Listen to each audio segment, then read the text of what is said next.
Mais alguma observação sobre o livro 9 antes da gente entrar no 10 direto? Ah, eu não sei o que vocês discutiram na semana passada, mas o que eu achei marcante no capítulo 9 foi o relacionamento de Agostinho com a morte, né? Que eu achei muito, muito interessante. Não só o raciocínio, mas quase que ele discute com duas perspectivas, né? Uma de uma perspectiva mais emocional e outra perspectiva mais teológica, né? Mais tipo mais uma diante de Deus, e meio que vivendo meio que esse conflito, né? Achei muito interessante, especialmente do capítulo que pegou mais esse foco. Eu tinha justamente falado sobre a gente não falou muito. Falou 3 minutos. Mas o ponto para mim que chamou mais atenção foi exatamente esse da morte. A relação dele com a morte, em contraste com o que ele tinha descrito antes, né? Quando o amigo dele morreu. E esse contraste para mim ficou muito, muito evidente, né? Aquela angústia da incerteza, né? E esse relacionamento desesperador com a morte. Parece que agora não está mais presente, né? O jeito com que ele lida com a morte da própria mãe já é algo completamente distinto. Cara, eu vou dizer assim que tem algumas, na verdade, passando os olhos aqui de novo, né? Na verdade, tiveram várias coisas que chamaram minha atenção no 9. Primeiro, os arrobos pentecostais do Agostinho. Ele tem uns negócios assim meio... no 12 ali, surgiu o coração. Onde que tá? Enfim, a oração aí da cura no 12. Que mais aqui? Onde que eu anotei Agostinho Pentecostal? No 16.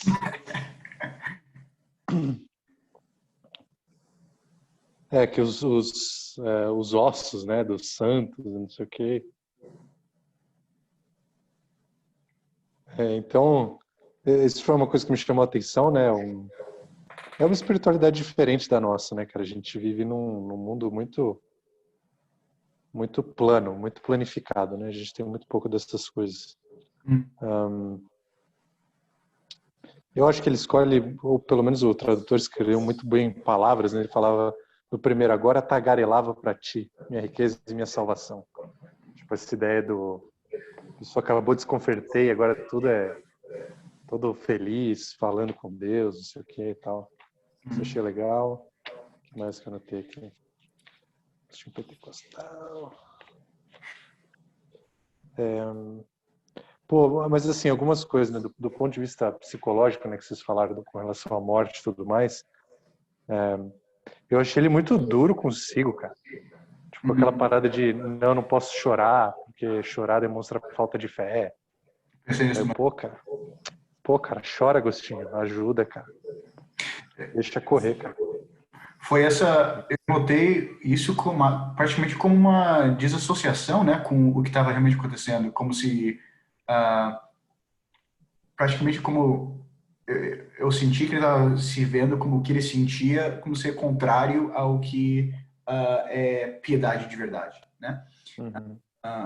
Ou como se a piedade existisse fora da vida dele, no caso, né? É como se a buscar aqui, né? E o que está acontecendo dentro de mim foge do que é realmente piedoso. Explicar, mas eu achei meio confuso essa experiência. Até porque você tem um exemplo claro de Cristo chorando, né? A morte do amigo. Mas a própria mãe dele, né? Ele descreve a mãe dele também, meio que essa posição, né?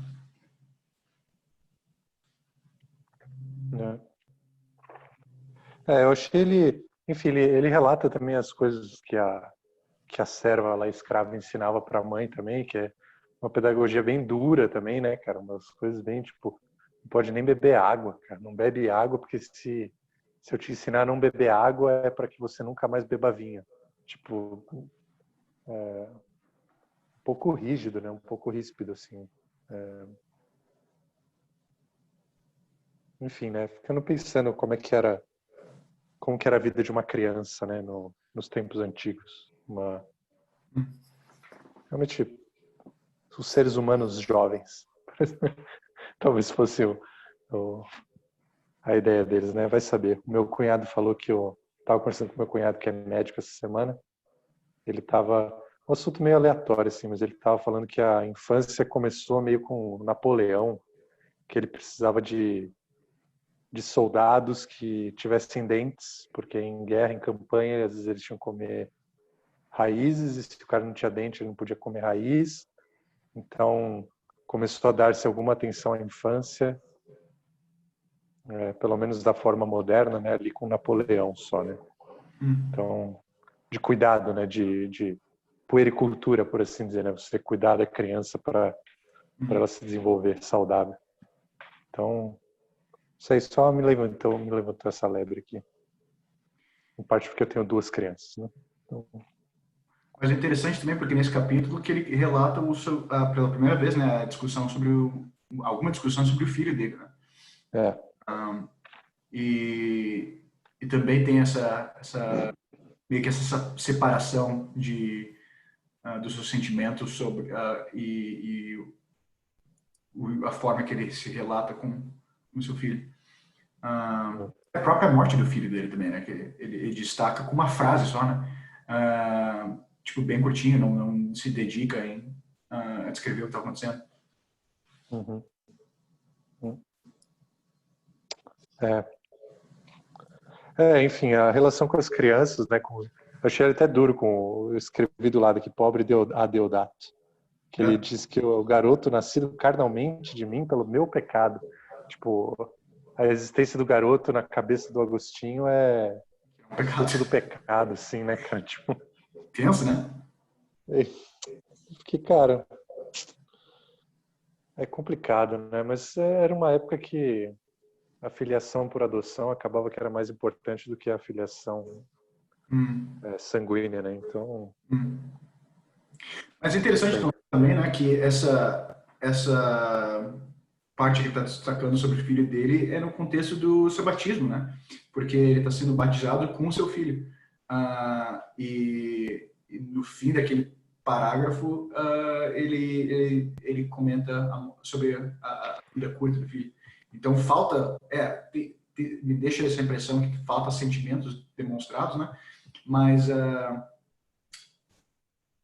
eu não sei, acho impossível em qualquer geração, né? Não, só o fato dele relatar essas experiências, acho que para mim mostra o tipo de valor, né? Que ele tem com aquele relacionamento.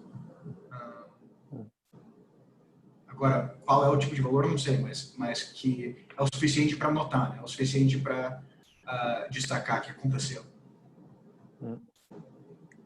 Parece que faltava, pelo menos nessas duas circunstâncias, faltava algum tipo de desassociação ou pelo menos de uma melhor categorização das coisas, né? Então, por exemplo, com relação à morte, né, o fato dele não chorar, ele explica lá no final do parágrafo 29,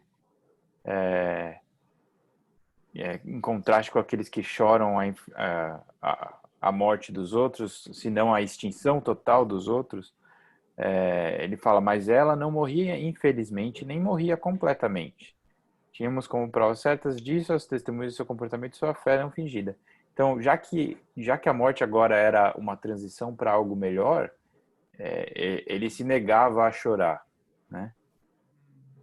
Mas ao mesmo tempo que essa morte é essa transição, não é uma morte completa, não é uma extinção total, existe uma separação que pode e deve ser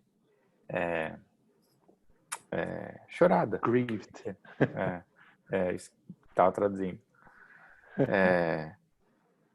Porque Porque até essa morte que me separa da minha mãe, ela é fruto ainda do pecado, né? Ela é uma consequência de algo mal e que deve ser chorado. Ao mesmo tempo, graças a Deus pela redenção, que não faz dessa morte uma separação final, completa, total, né? E com relação ao filho, de entender que mesmo como fruto do pecado ainda existe graça, existe vida, né? Repete isso aí? Com relação ao filho, né? De não entender ele como simplesmente sempre associado com o pecado do desejo carnal que levou à geração dessa vida, né? Mas essa é, mais uma vez, uma categorização de saber, peraí, pode ser as duas coisas, entendeu?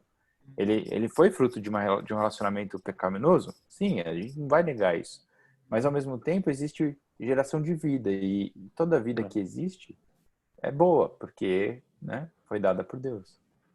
Então, talvez essas distinções um pouco mais... Complexas, né? com mais detalhes, com um pouco mais de nuance, talvez com essa tensão de você segurar as duas coisas ao mesmo tempo, sabe? São vários fatores que aparentam estar sendo segurados, né? Que na minha cabeça, eu vejo ele notar valor naquele relacionamento simplesmente pelo fato de escolher falar a respeito, né? Da mesma forma que ele escolhe falar a respeito de vários outros personagens pelas confissões. Mas os tipos de detalhe que ele está descrevendo nesse exemplo, acho que, como tu falou, demonstra a complexidade, né, daquele relacionamento, que eu acho, por isso que eu achei muito interessante que ele comenta a primeira vez que ele introduz o filho dele, ele introduz ele como nunca chama ele de filho, né? Chama ele o garoto nascido carnalmente no pecado, e em seguida comenta como ele trouxe ele junto com seus amigos para a Itália para educá-lo em toda a doutrina, fomos batizados e a angústia da vida passada fugiu de nós, né? Para mim, eu achei muito marcante, praticamente imaginando na minha cabeça um Agostinho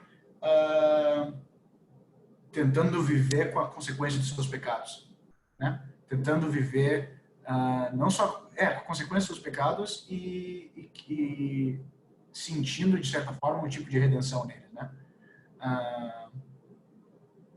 Não sei, achei marcante. Um capítulo, um parágrafo só, mas achei bastante marcante. Uhum. E assim, do jeito que ele escreve bem, em todos os detalhes e nuances que ele gosta de colocar no texto, até de forma poética, é difícil acreditar que foi tipo algo que ele não fez intencionalmente, né? Exato. Então, a busca dessa intenção dele aí em ter posto o texto dessa maneira, deixa assim um ponto de interrogação, né? Eu acho que a gente vive o paradigma do afeto, né, nas relações familiares, por assim dizer, né? A nossa perspectiva a respeito disso é muito ligada ao afeto, né? E talvez fosse no passado não fosse algo tão forte, ou talvez não fosse o fator determinante para relacionamentos familiares, né? Então, então talvez isso seja parte do nosso estranhamento, ou do meu estranhamento em particular, né? Seja por conta dessa distância temporal e cultural que a gente tem, né? Então não é, sim, o meu comentário a respeito do Adeodato e do Agostinho não é nem tanto assim uma crítica ao Agostinho, né? Mas é mais um reconhecimento de que a gente é estrangeiro nesse tempo aqui, né, cara? Então, e cada um todos nós acabamos, fala-se tanto de lugar de fala, a gente tem um lugar de fala cronológico também, né? Então, a gente acaba encarnando muitas coisas, muitos valores que estão na nossa cultura, ao redor de nós, né? Dessa reflexão. Então, e ao mesmo tempo não você me compara... impede... Não, desculpa, fala. Não, só, o que não me impede de dizer que eu acho que Agostinho perdeu algo ali, quando ele não dedicou algum tipo de afeto ou mais tempo mesmo, né? Já que ele apareceu aqui agora já só. Então, Mas manda ver aí. Não, eu só ia comparar com a relação, o tipo de descrição afetiva com relação da mãe dele com relação a ele, e que contrasta, né, com essa... talvez, claro que a gente está falando de maternidade e paternidade, mas ao mesmo tempo existe um tipo de paralelo que poderia ser traçado ali. E até com relação às amizades, né? Como Tava ele... pensando nisso, né? Que ele relata as amizades com a Lip e tal de forma muito mais íntima, né? Que também, até de certa forma, vem em mente o que você espera de relacionamentos próximos entre homens no mundo romano, né? Então não é estranho quando você lembra disso, mas a escolha de demonstrar afeto e se aproximar de uma forma mais íntima com alguém que seja mais ou teu, no caso de Alipe, né, um estudante dele, discípulo praticamente, né, em formas práticas, e comparado ao seu próprio filho, né, ou sua própria mãe.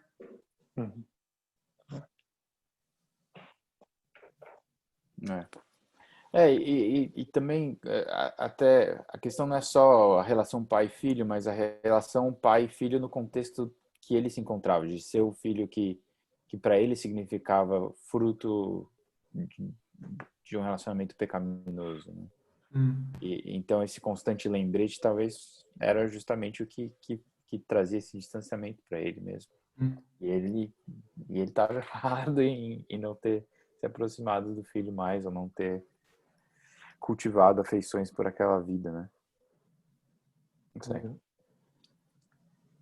É interessante comparar também, porque os relatos de pecado, né, que Agostinho investe bastante tempo discutindo, comparado a esse aqui, né, que é um parágrafo dedicado. Ele dedicou o primeiro livro inteiro falando sobre pegando uma pera, né? Era pera? Não lembro mais.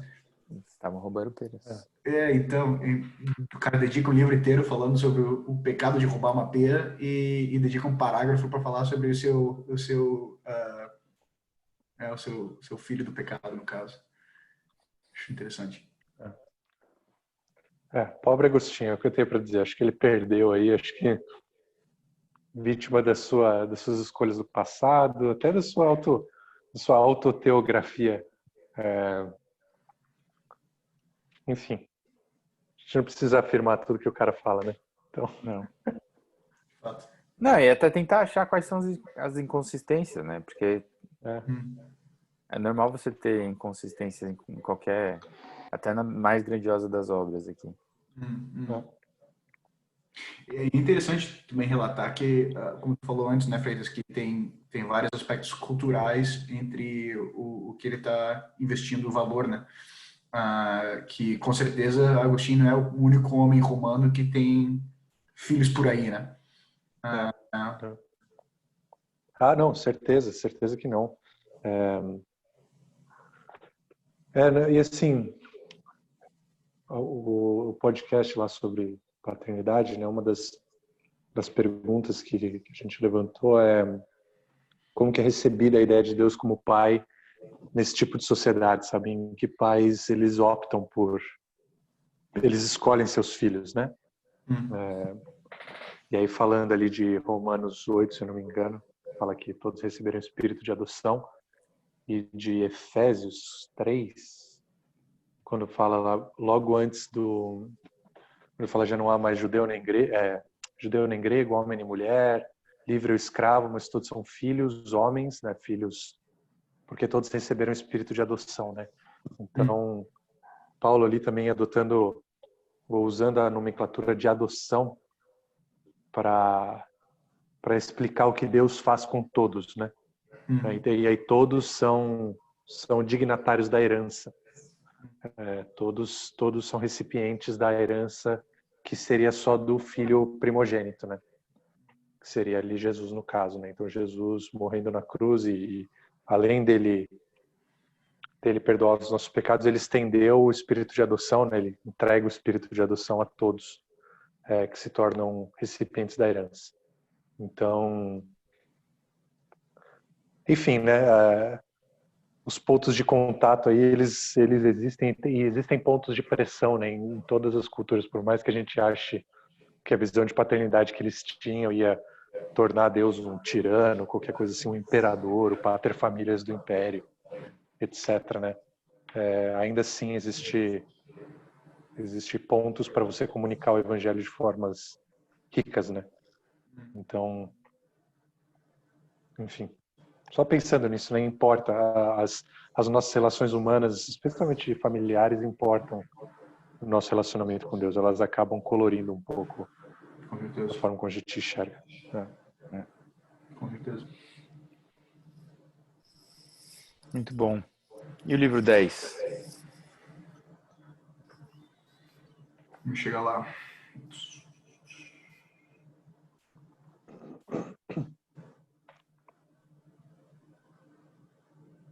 Contrasta imediatamente, né? Que eu notei é que contrasta muito com o 9, né? Que o 9 sendo bastante biográfico, esse aqui é uma aula de teologia.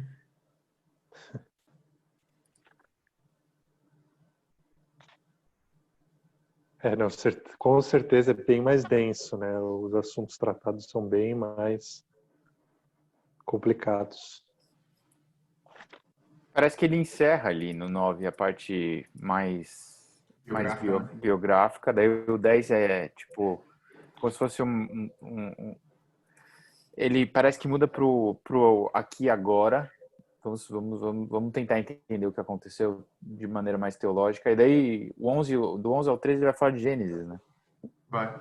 Mas 10 acaba sendo meio que uma introdução isso, né? Porque ele está construindo muitos argumentos para começar essa teologia da criação, né? Esse tema. Eu achei muito parecido com o De Trinitate, esse aqui. Esse capítulo, especialmente. Pensei muito na segunda metade, né? Que ele está refletindo sobre a Trindade de forma interna. Notei uma linguagem muito parecida, muito próxima. É interessante isso aqui em português e lendo o De Trindade em inglês agora, eu achei bastante interessante. Ele viu um lugar muito central da memória, né? Sim. A memória, vontade e... Intelecto, isso.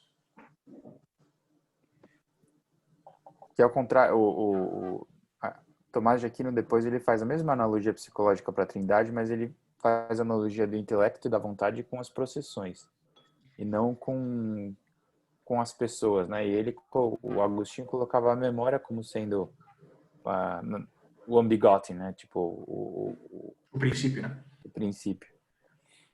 E então daí é interessante até tentar entender o que ele está querendo dizer com memória, né? Mas eu acho, no contexto de Agostinho, eu acho muito interessante fazer essa distinção acerca do que significa quando a gente discute Deus como três pessoas, né? Mas o ponto de Aquino clarifica muita coisa e não só distingue não a natureza, mas o que faz de cada pessoa algo único, né? Mas ele relata ele traz o relacionamento das pessoas ainda como seres distintos de uma forma muito útil, eu acho. Clarifica muito algo que eu fico confuso quando leio Agostinho sempre, né, na Trindade a respeito disso. Uhum. Mas você viu, além de alguma linguagem paralela aqui, você vê ele não está tratando diretamente da Trindade, né? Ele está mais diretamente, né? Ele tá falando sobre o homem aqui, né? Mas o que ele usa como analogia para a Trindade no Trindade, aqui ele meio que estabelece para o estudo do próprio de si mesmo, né? Para mim isso aqui cria uma fundação mais útil, que é bem prática, no caso, quando eu leio o que tem a dizer sobre a Trindade. Isso aqui faz um backdrop, eu acho muito interessante, porque ele está descrevendo, até o que eu terminei a ler, ele faz um relacionamento muito bem explicado da relação entre Deus e criação, né? E na Trindade o foco acaba sendo mais em Deus, mas com a criação como analogia, né? É meio que backwards, né? Esse aqui. Aqui no capítulo 10, ele praticamente tratando a mesma coisa, mas do outro lado da moeda. Mas não sei, de repente a outra metade do livro que eu não li acaba desprovando meu. Eu acho que a parte final do livro ele acaba tratando sobre coisas mais específicas, né?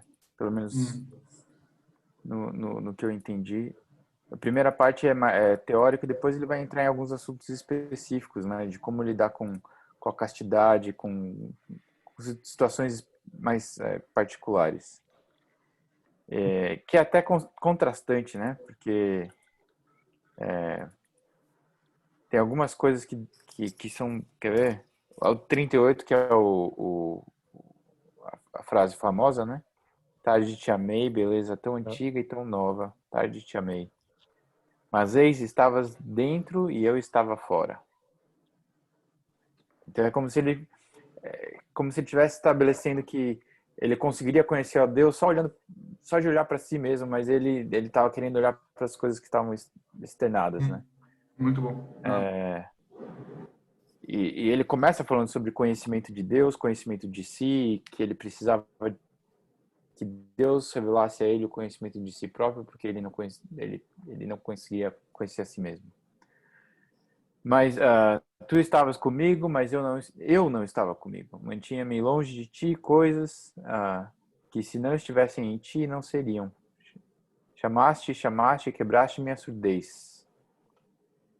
No final lá, saboreei, tenho fome e sede, tocaste-me e ardo na tua paz. Então é como, mais uma vez, a ênfase do Deus que graciosamente busca o pecador e dá o conhecimento não só de quem ele é, mas o conhecimento do próprio da própria pessoa, de si mesmo, né? É aquele ponto de Calvino, né? Que a gente conhece Deus para conhecer a si mesmo. Né? Exato. E para mim é que a introdução das Institutas é extremamente agostiniana por conta disso, né? De fato.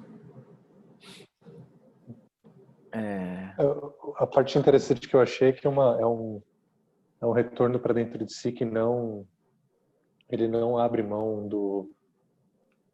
das experiências dele do mundo, né? Ao contrário, por exemplo, da volta cartesiana para dentro de si, né? Do penso logo existo lá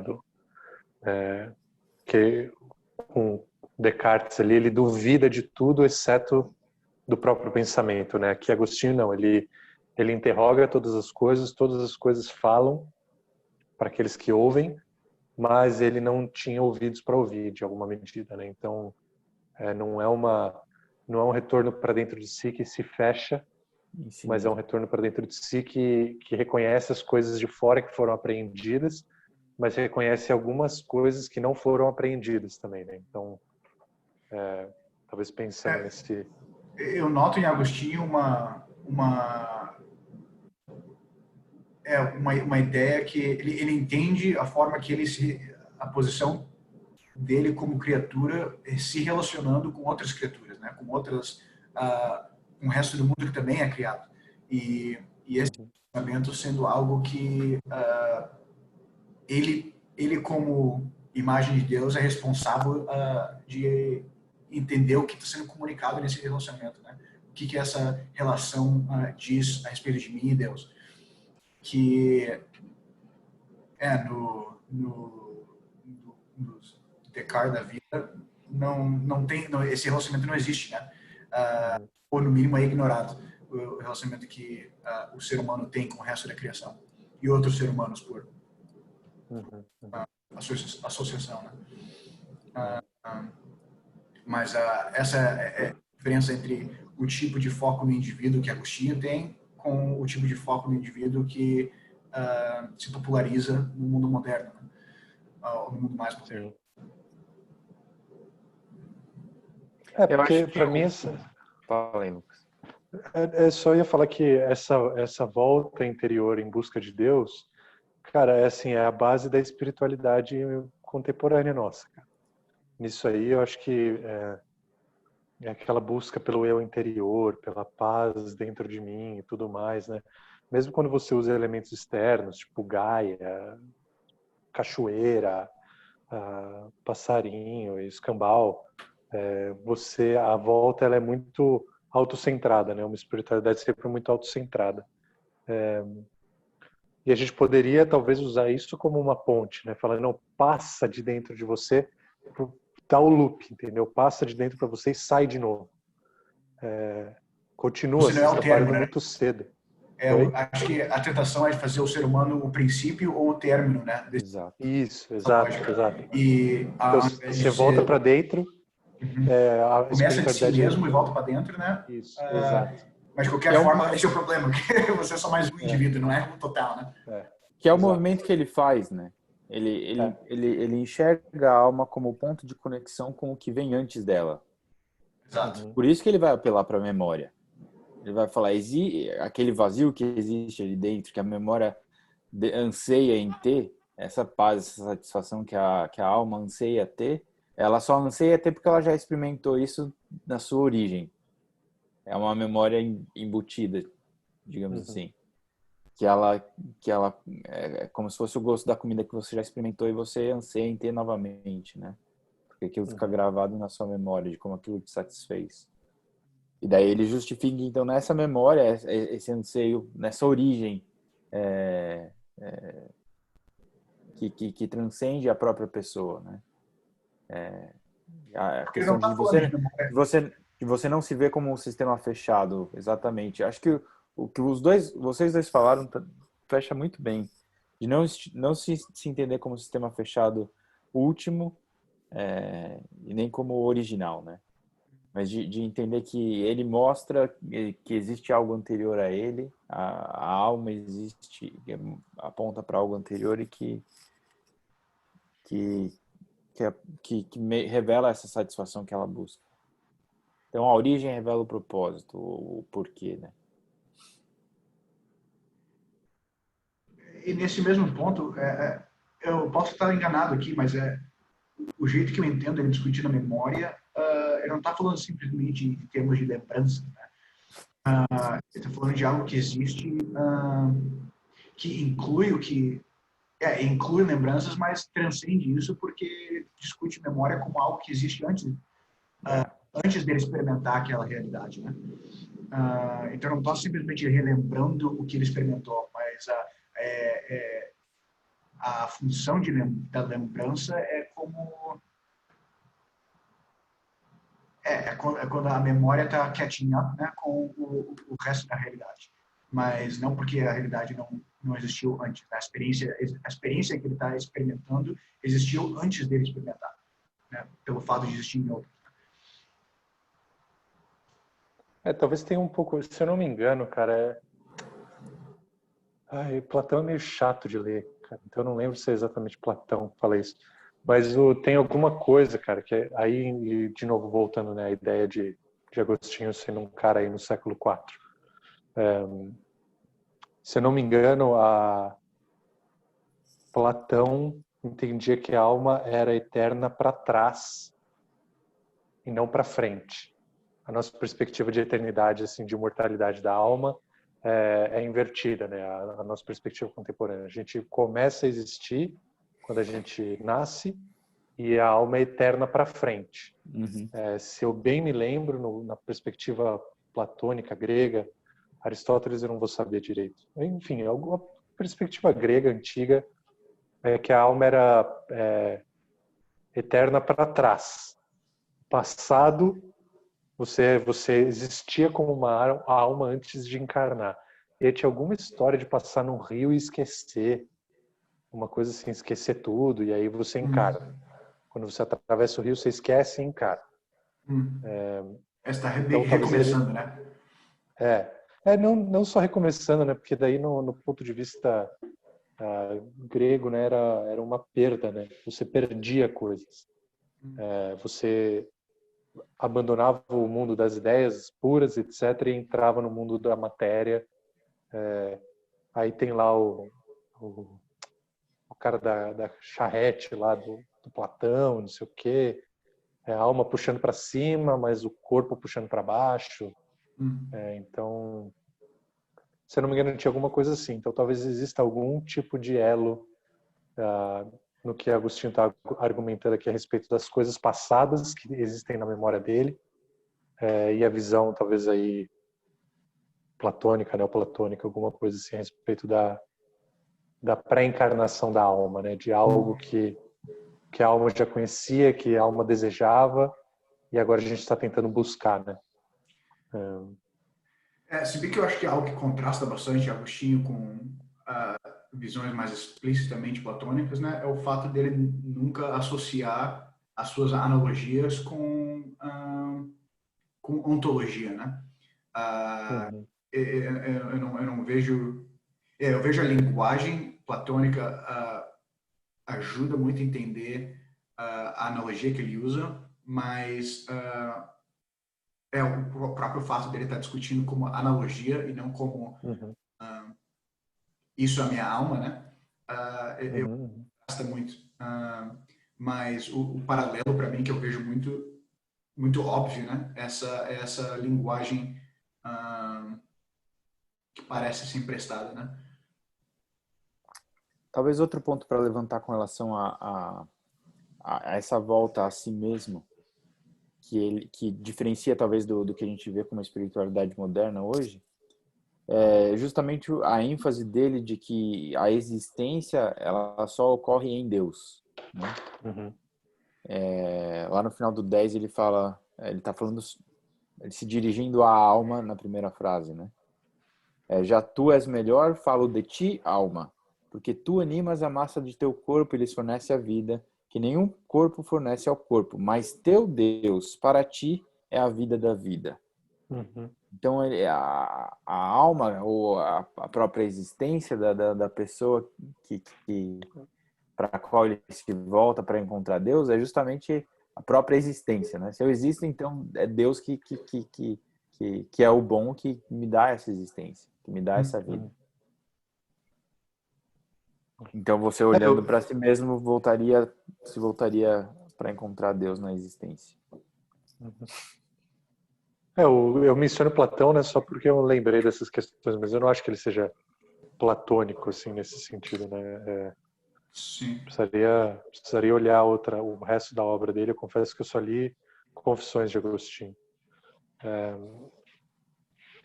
E precisaria olhar o restante da obra dele para tentar entender qual que é a visão dele a respeito da pré-encarnação da alma, etc. Né? Se é que ele trata isso. Sim. Mas eu acho que na verdade o que Agostinho está falando aqui é que a alma dele é translúcida, né? A espiritualidade moderna, a alma virou um espelho. Ela tem 2 milímetros de translucência e depois é um material sólido ali que reflete a luz, né? Então, nesse ponto aí, talvez a nossa visão de alma seja mais rasa, né? Ela deixa de ser translúcida e passa a ser só um espelho mesmo. Acho que esse é um ponto muito válido também, porque algo que eu noto em Agostinho, que eu não noto de forma tão óbvia em autores mais modernos, é uma admissão que ser um ser humano existe parte de carregar a imagem de Deus é um tipo de é o que faz o ser humano de certa forma transcendente, né? Quando comparado a outros membros da criação, né? E essa sensibilidade com o que significa para o homem ser transcendente, né? Em contextos da criação. Eu acho que Agostinho meio que carrega essa discussão de uma forma que é mais ignorada ou minimizada em contextos modernos, né? Que é melhor, no mínimo, né? O total do homem é o fato dele ser relacional, é o fato dele existir em relacionamentos, em relação a outras coisas, e não no que o faz o ser humano eterno, né? Então acho que tem uma discussão não é uma discussão madura, né, Agostinho, mas é uma discussão que está tentando encontrar algumas soluções, né? Eu acho que ele identifica como o Lucas falou, né, algo que estava ali que eu não sei de onde veio. Uhum. O que é essa coisa que estava ali, eu não sei de onde veio direito. Ele está até falando, quando ele vai falar sobre números, não sei o que, ideias abstratas, ele fala, pô, mas por qual janela, por qual porta essas ideias entraram em mim? Eu não sei, mas elas entraram. Então, existe alguma outra porta aí, algum outro acesso para dentro da memória, né, para o âmago do ser dele, da vida dele, né, do centro da vida, que não é sensorial, né, é alguma coisa extra aí, né. E talvez, cara, o que a gente tenha feito nos tempos modernos não é nem rejeitar que existe algo ali que vem, mas a gente não sabe de onde. É que a gente atribui isso ao fato de sermos animais, ao fato de, enfim, das nossas experiências subconscientes, enfim, aí pega, sei lá, id, ego, superego aí, e a gente, o que a gente olha para dentro, a gente não reconhece a origem, ou é id, é uma parada tribal, assim, visceral, ou é um superego, é um sistema fora da gente, é um negócio, mas é sempre a origem humana, né? E não só isso, né? Uma visão que sempre encontra o total do ser humano como o produto de suas experiências e experiências que ele vive. Mas, E se coloca como a própria solução, né? exato, Para a exato. transformação. Lá no 15... Desculpa interromper Não, você, Wagner. Não sei não. se você ia Não sei, complementar. para mim eu estou só pensando alto. Eu quero falar em voz. Lá no 15 ele começa falando... Cara, é muito bom esse parágrafo. É grande essa faculdade da memória, sobremaneira grande, meu Deus, aposento amplo e infinito. Quem poderia alcançar seu fundo? E essa faculdade é da minha alma, pertence à minha natureza, mas nem eu posso abarcar tudo o que eu sou. Essa frase é muito boa. Que tri, velho, claro. Logo, a alma é estreita demais para conter a si mesma. Mas onde poderia estar aquilo que não cabe em si mesmo? Fora de si mesmo e não em si mesmo por acaso? Como então não cabe? Grande admiração surge em mim por causa disso. A estupefação me arrebenta. Né? Existe algo dentro de nós que é maior do que nós mesmos. Que é esse anseio por algo transcendente. Que mostra justamente a existência no que é transcendente. Uhum. Essa transcendência da alma. Que talvez é o que ele está querendo abranger aqui. Então, cara, é mais do que nós, né? Não é simplesmente voltar a si mesmo, mas é voltando-se a si mesmo, olhar para o que está faltando, para essa angústia do que é ansiado, e então ver o que transcende essa alma a partir da sua origem. E é isso que é genial dele, acho, né? É esse argumento que é poderoso. Eu tô lendo How Not to Be a Secular. Daí ele tava comentando lá que como é que é o nome? Sempre esqueço o nome do filósofo canadense. Taylor? Charles Taylor, isso.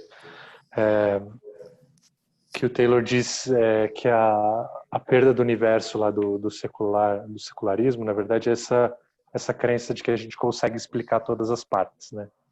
Tudo que contém, tudo que gera, a gente consegue explicar, e talvez a gente não consiga ali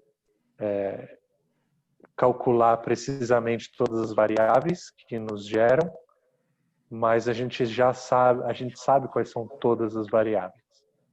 A gente talvez só não consiga quantificá-las. Eu acho que Agostinho aqui, isso claro, né, num mundo opaco, né, num mundo em que não existe transcendente. Porque no mundo que existe o transcendente,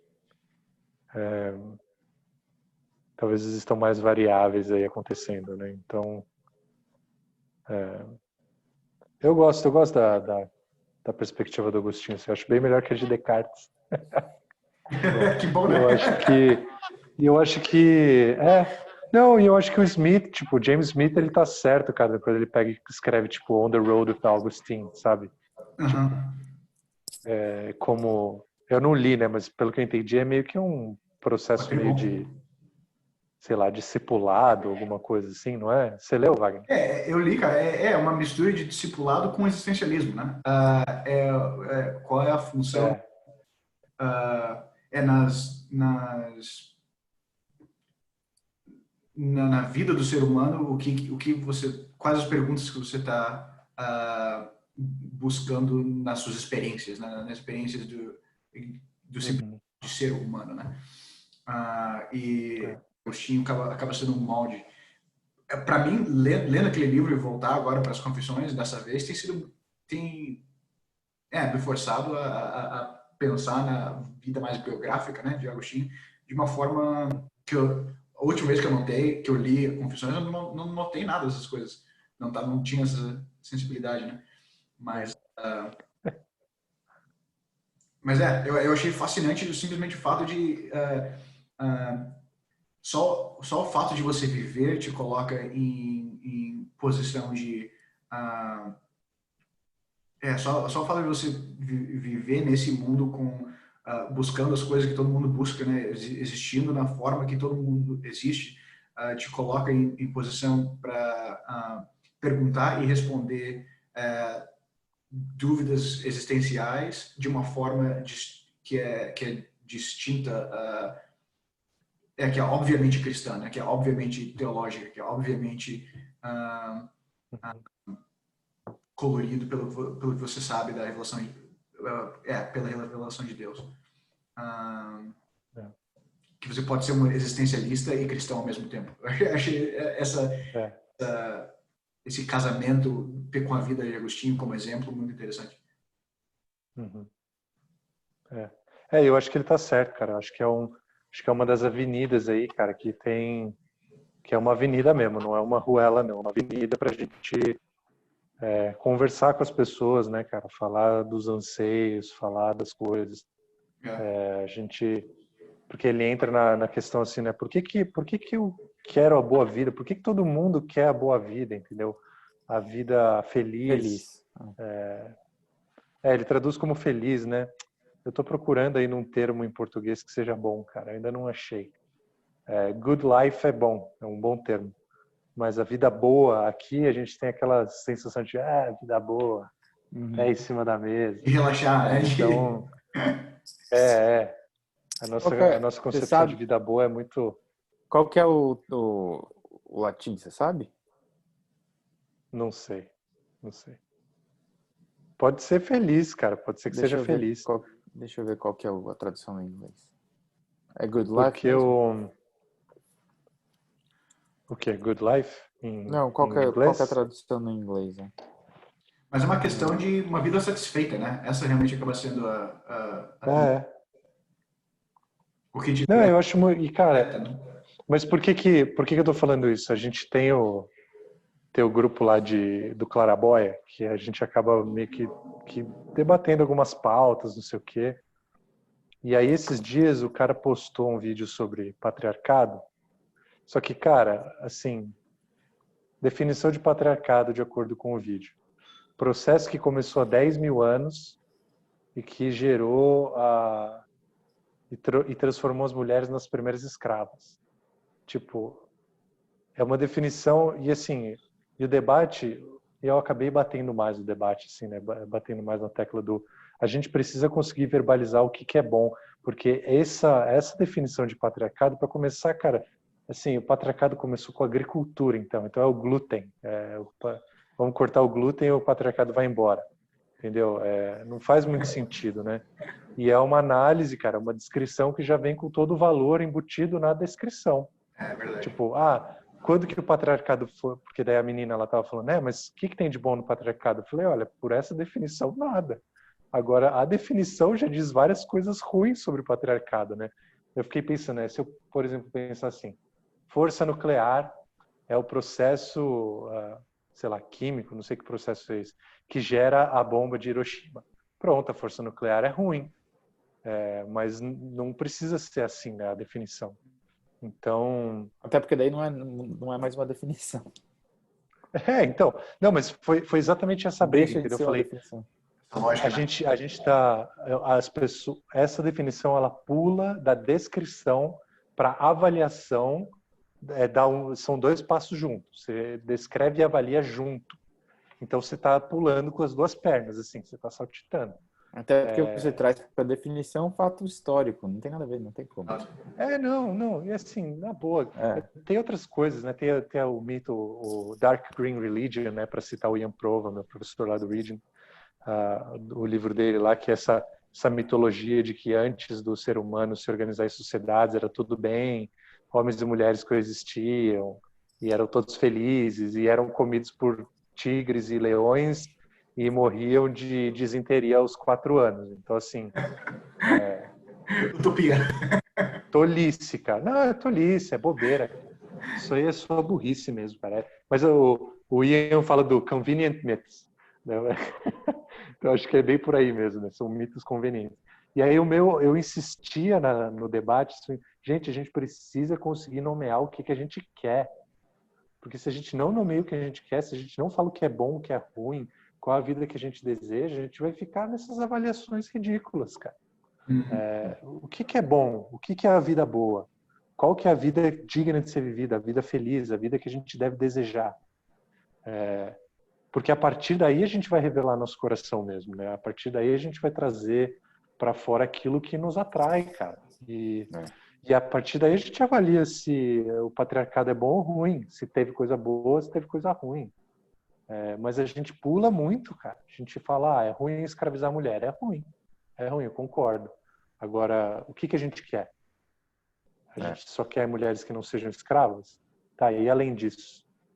Tem mais Então, enfim. história para te contar, né? É a mesma coisa com Critical Race Theory, né? Tipo, você vai é a mesma discussão, só que o que é bom? O bom é você dar a opressão para as minorias. Daí você só inverte a opressão. Mas a opressão que é bom não vai embora.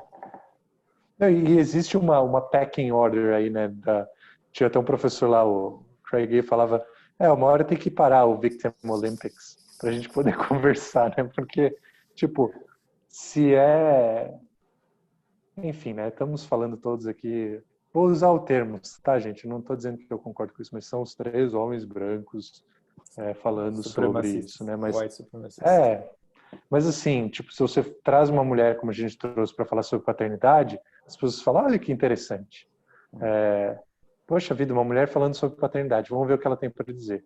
Aí qualquer frase que um homem fale sobre maternidade, aí pronto, não pode. Porque você é o homem, você nunca vai ser a mulher da situação. Aí, né? E se a mulher for branca e estiver falando generalizadamente também, vão falar que ela tinha que ser uma mulher negra, e daí você vai por aí fora, né?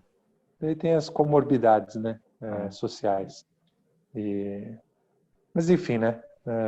Tudo isso para dizer que eu acho que a pergunta básica é essa aqui mesmo, cara. Quando a gente vira para dentro, né? Quando a gente faz a gente para de olhar para fora, tá fora, não responde todas as minhas perguntas, vou voltar para dentro. A gente precisa conseguir dar esse passo de passar pelo buraco da agulha e sair de novo, né? Encontrar o que está lá do outro lado, né? E ver assim, através do espelho, e não parar e ficar se admirando no espelho, né? Para que a gente responda essas perguntas com um pouco mais de peso, né? Com menos o que é o hedonismo, é a não opressão, o que é a vida feliz. Então, enfim. E eu achei muito legal que ele traz no parágrafo 33, essa discussão, porque talvez, e para mim o que é bom no John Piper é a crítica ao John Piper, né? Que é o fato dele usar o termo hedonismo, né? Porque se você interpretar nos termos dele, você vai chegar numa conclusão boa, né? De que essa vida feliz é a vida no próprio Deus, né? Satisfeita no próprio Deus, com as afeições voltadas para o próprio Deus. Mas existe, talvez por uma má interpretação até da ênfase dele, talvez essa busca nós não podemos ser felizes, né? Ou não, Nós temos que ser pessoas tristes e sofredoras que não buscam essa felicidade em nada nem ninguém, né? E não é isso que ele diz, não é a crítica direta a ele, mas talvez as formas de interpretar o que ele diz. E daí você vê muitos meios evangélicos onde você não pode falar sobre felicidade, porque felicidade é pecado quase. Né? Exato. E não é isso. Essa felicidade justamente aponta para esse anseio, para esse amor interno que carece de satisfação, que só pode ser encontrado no próprio Deus. Embora, cara, eu acho até Agostinho muito ascético aqui, cara. Quando ele está falando, por exemplo, de comer, qual que não existe sobreposição entre a quantidade de comida que é suficiente para mim e a quantidade que me dá prazer. Eu falei, nossa, Agostinho. Não, e você sabe o que é mais interessante? Vai tomar pílula, então, cara. Como a pílula de ração lá do prefeito de São Paulo. Exato. Tem uma frase dele que pra mim, eu falava, mano, mas o que ele diz aqui é perfeito. E depois o que ele segue descrevendo é uma contradição do que ele acabou de falar. Lá no 40, ele fala no meio lá no final do parágrafo, com efeito, ama-te menos quem ama além de ti algo que não ama por tua causa. Tipo, pra mim essa frase é perfeita. Você ama a Deus e você ama as outras coisas com uma referência, por causa de Deus. Porque foi Ele que deu, porque é Ele quem a sustenta, porque é Ele que faz delas boas. Né? Inclusive a comida, inclusive o sexo, inclusive, tipo, essas coisas foram feitas pelo Deus bom, e você ama essas coisas por causa dele, né? E diante dele. Não de maneira separada dele, né? Que negligencia a graça dele nessas coisas. Mas tá ali. E daí depois, quando ele descreve justamente a questão da comida, da continência, etc., parece que ele tá negando o que ele acabou de dizer, entendeu? Ele esquece o que ele acabou de falar. É possível amar as outras coisas por causa de Deus. É verdade. Porque não pode você amar as outras coisas ao invés de amar a Deus, né? Ou de maneira dissociada de Deus. Mas é interessante. O parágrafo seguinte, ele começa a falar que ele peca no sono, quando ele tem lá poluições noturnas. E eu lembrei do Conferências lá do John Cassian, que também é Paz do Deserto, assim, né? Um pouco antes de Agostinho. Mas também que os monges, sofriam horrores, cara, quando eles acordavam no dia seguinte tinha acontecido algum tipo de poluição noturna, assim. Daí eu fico pensando também, né, quão errado e quão certos eles estão a respeito disso, né, cara? Porque a gente vive o espectro oposto, né? Tudo é pulsão sexual reprimida, né? Todo problema é pulsão sexual reprimida. Então, qual seria o meio termo disso aí, cara? Não sei, não.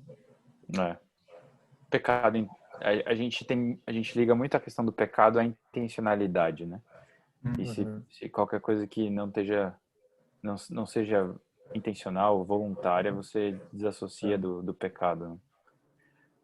Mas eu acho que a questão do exemplo da comida e até da continência sexual mesmo, dele enxergar essa continência como algo meio que sagrado, e qualquer relação sexual com mulher, até com a esposa, que não fosse para procriação, fosse algo impuro, né? Você vê uma desmedida, né, nessas coisas. Falando de coisas intencionais mesmo, voluntárias, coisas que você faz e que você deveria ser intencional mais em amar essas coisas diante de Deus, né? E não elas por si só.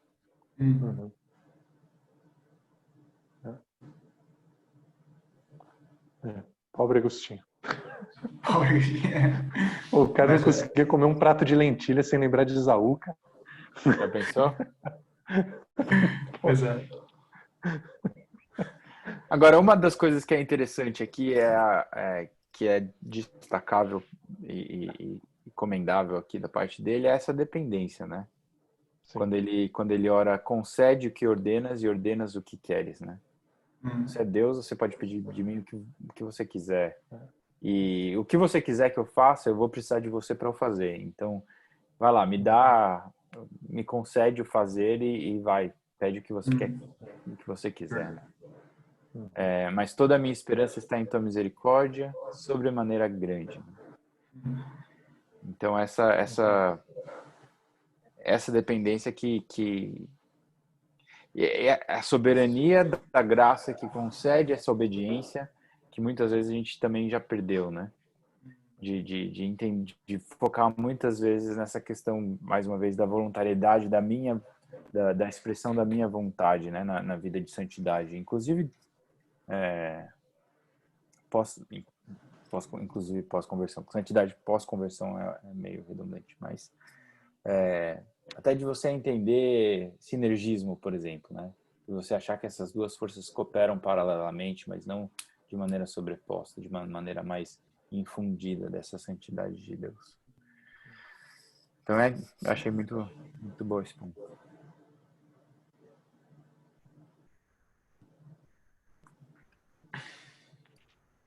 Que mais? Além disso aí, já é território que eu já não li mais. Não leu mais? Inexplorado. Eu li com as Inexplorado, meninas. exato. Mas ele fala de vários asceticismos, né? Eu lembro que... Lembro não, né? Mas eu reparei, assim, algumas coisas, né? Esses comentários de asceticismo, né? Um parênteses também, né?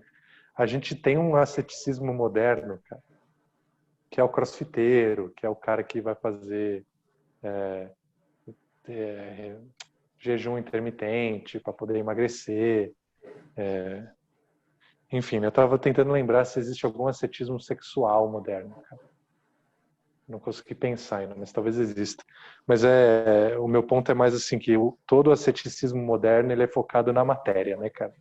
Ela é para obter algum bem material, assim, é um corpo bonito, é uma conta bancária cheia, o cara que não gasta um centavo, é focado no material, né? E o asceticismo de Agostinho é focado em Deus. É se despir e abrir mão de coisas que distraiam ele da visão beatífica que seja, né? De contemplar a Deus, né? Então, o asceticismo não morreu, mas ele agora é totalmente focado nesse mundo, né? Então, só um pensamento aleatório. Uma gratificação imediata também, né? Ou relativamente imediata, no caso, né? Porque você pode estar investindo horas e horas e horas para ver um bem em 1 ano, 2 anos, 20 anos, né? Uhum. De sua própria poupança, no caso, né?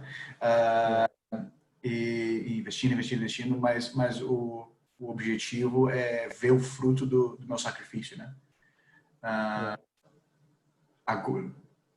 Ao invés de considerar os frutos do meu sacrifício sendo algo que existe escatologicamente, né? Escatologia realizada, né, cara? A gente vive...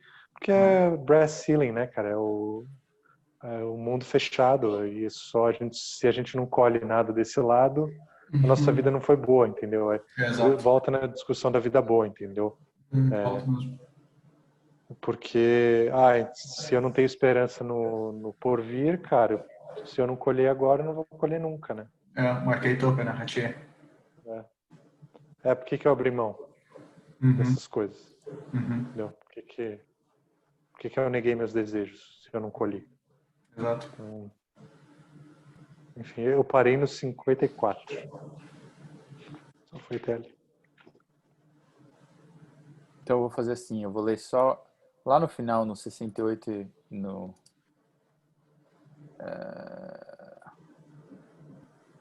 no 68 e no 69, a descrição dele do evangelho é muito boa. Ele escreve assim, lá no 68.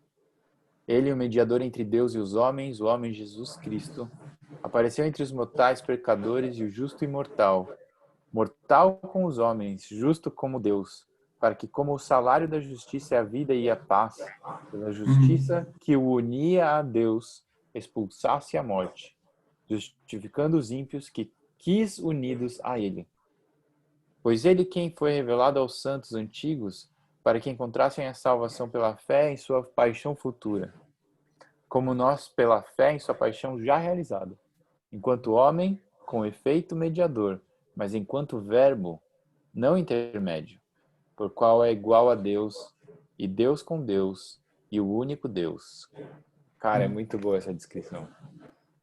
Tem toda a frase aqui, dá pra conversar por 1 hora aí. Certeza. Mas o que me chamou a atenção foi dele manter a atenção na frente dos olhos do leitor, né?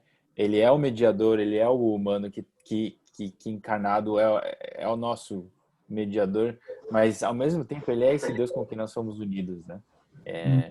Como verbo, ele não é o intermédio, ele é igual a Deus, ele é Deus com Deus e é o único Deus. Talvez até a linguagem no latim aqui reflita algum dos credos, né? E daí, deixa eu ver se esse aqui...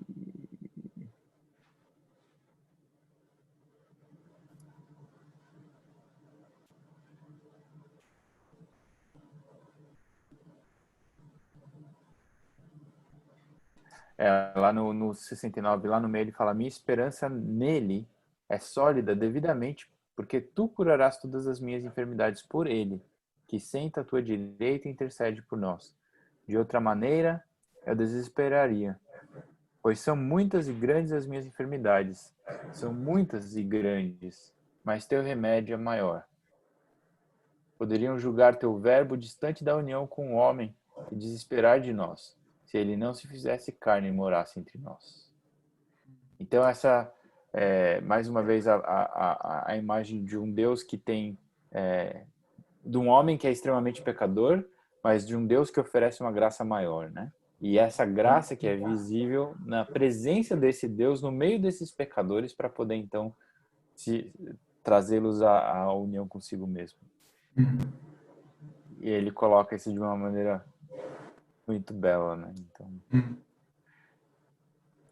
devidamente grifado. É quase tentando explicar o choque, né, que é a encarnação de Cristo, né? Tentando achar uma descrição apta ao o terremoto cósmico, né, que é o fato de ver o Deus encarnado.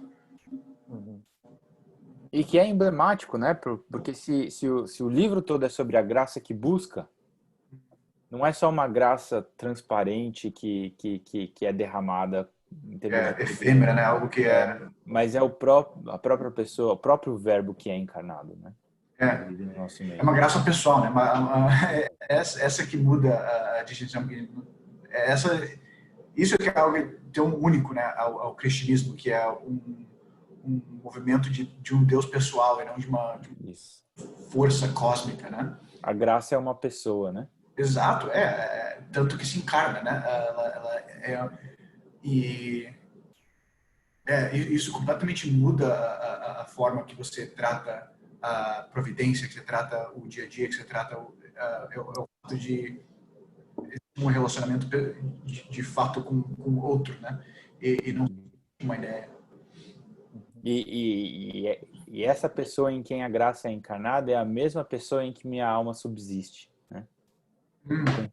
A quem ela está unida agora depois da minha conversão. E por isso que a gente pode dizer que a nossa alma está sentada com Cristo Jesus, né, no céu. Em Efésios 2, né, certo? Então existe uma transcendência aí que é por conta dessa união, eu diria, ontológica do nosso ser, da nossa existência com a existência do próprio Deus, né? Muito bom. Algum outro comentário, alguma para fechar? Observação para fechar? Para mim, zerou. Então, tá bom.